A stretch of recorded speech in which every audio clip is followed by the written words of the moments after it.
Season 6 of Voltron Legendary Defender was interesting, to say the least. Spoiling as little as possible, because if there is one season of this show so far that I don't want to spoil, it's definitely this one. So spoiling as little as possible, I want to talk about why I say that, and why I say it that way. Why that is the first adjective which comes to mind when I think of this particular season of the show. Because there are certainly other adjectives which describe this show adequately. More than adequately, in fact. Good, or perhaps even great, come to mind as well. They just don't come to mind first.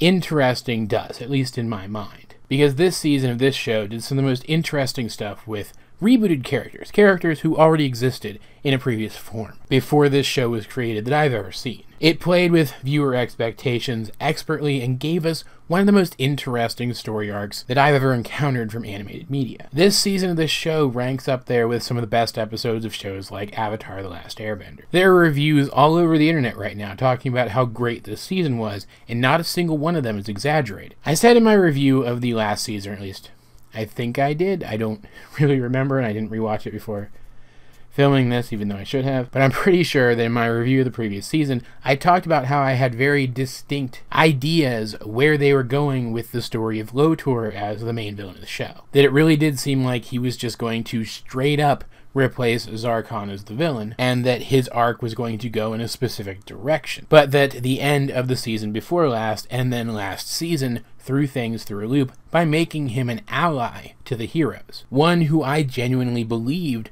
was an ally to the heroes and not just playing them, not just conspiring against them, not just using them. And I would say that even after this season, he still was an ally to the heroes. He still wasn't using them, at least not entirely. So it's really interesting that all of the places that I expected his character arc to take him, he actually reached in this season. He became, by the end of this season, more or less the villain that I expected him to become 2 seasons ago. So in a way, last season, where he was ingratiating himself to the main characters and becoming their ally, was an enormous detour. Since all of the villainous things that I expected him to do previous to that season all ended up happening this season. Last season, from a certain perspective, can feel like a huge detour, something that wasn't necessary. And yet, I find it to be one of the most necessary seasons of any series I've ever watched. Yes, Lotor ended up in mostly the same situation that I expected him to 2 seasons ago by the end of this season. He did, by the end of the season, end up becoming the antagonist that I expected him to be, but because we took that detour to actually get to know him, because we came to like him, we came to hope that he wasn't going to betray the heroes, that he wasn't actually a bad person, that he was who he said that he was. When things went south this season, and he turned out to be their enemy, we as an audience felt the weight of that so much more strongly than we would have otherwise. And probably the most interesting thing about it is, yes, he became their enemy, yes, he became an antagonist, but I still don't think he was entirely a villain. Like, again, I don't want to spoil stuff. Maybe I'll throw in some spoilers by the end of this review, but I don't want to spoil stuff if I don't have to. So I will just say, yes, this season reveals that he did do some horrible things. But, and keep in mind, I'm not trying to justify what he did. It was definitely wrong, and he definitely needed to face consequences for it. But in the scope of what he was trying to accomplish, bringing peace to an empire as large as the Galra Empire, to transform it so completely, maybe the horrible things that he did were actually necessary to reach those ends before he met the Paladins, before he had the chance to ask them for help. Since those horrible things that he did in an attempt to accomplish the things that the Paladins were able to help him accomplish all on his own without them. And if you look at the timeline of events, it really does seem like he only did those horrible things back before the Paladins had even returned to the fight, back before this new group of Paladins had taken up the mantle of Voltron. So as far as we know, he stopped doing them the moment that he had a different option. Again, people who have watched the season and know what I'm talking about, I'm not saying that what he did wasn't terrible, that he isn't a bad person for it. I'm just saying that it is possible, it is conceivable that that's the only option that he had at the time. And that left with a choice between doing nothing to better the situation of everyone in that part of the universe and doing something terrible, he chose to do something terrible, and I can't vilify him for that. I cannot in good conscience declare him a wholly evil person for doing that. And yes, very conveniently, by the end of this season, we are given reason to believe that his true nature is one of evil. But I would argue that a person can fight their true nature and change their true nature, and that if his true nature hadn't been brought out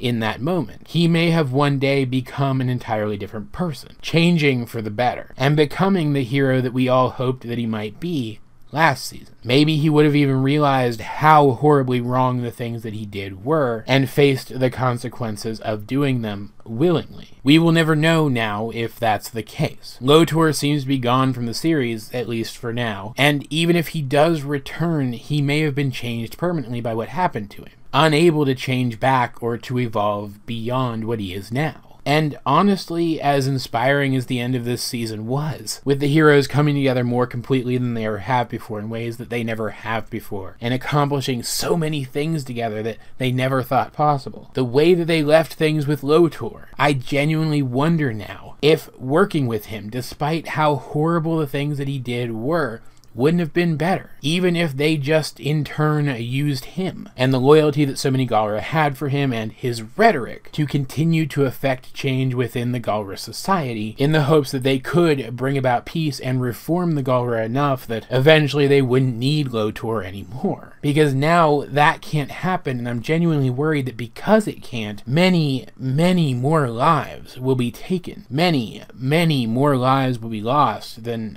had to be. And regardless of the things that Lotor did in the past, and regardless of how much he needed to be punished for those things, that is genuinely a shame. After all, this is war, and sometimes you have to work with the lesser of two evils to save lives in war. The crew working on the show also promised that this season would answer all kinds of questions and give satisfying resolutions to all kinds of storylines that have been ongoing for a while now, and it did. Absolutely. This season furthered Keith's storyline in really satisfying ways, answered some questions that we had about Shiro, and developed pretty much everybody in one way or another. Even Karan got a really excellent scene near the end where he had to sacrifice something important to him to save a lot of lives. Not to mention that the action scenes were top-notch, some of the best in the entire show. Overall, this ended up being a fantastically written, fantastically realized season of this show, dealing with gray morality better than probably any other cartoon I've ever encountered, with a really interesting underlying theme of consequences. All throughout this season, in big ways and in small ways, characters had to deal with the consequences of the choices they've made in the past. They've had to face those consequences, deal with them, and then move on as best they could, if they could move on at all. And that's brilliant because our mind is on the subject of consequences when the end of the series rolls around, and so we are left wondering, what will the consequences be of the Paladins choosing not to work with Lotor? Did they do the right thing opposing him? Or did they let their emotions get the best of them, and is that going to cost them in the long run? I feel like this show grew up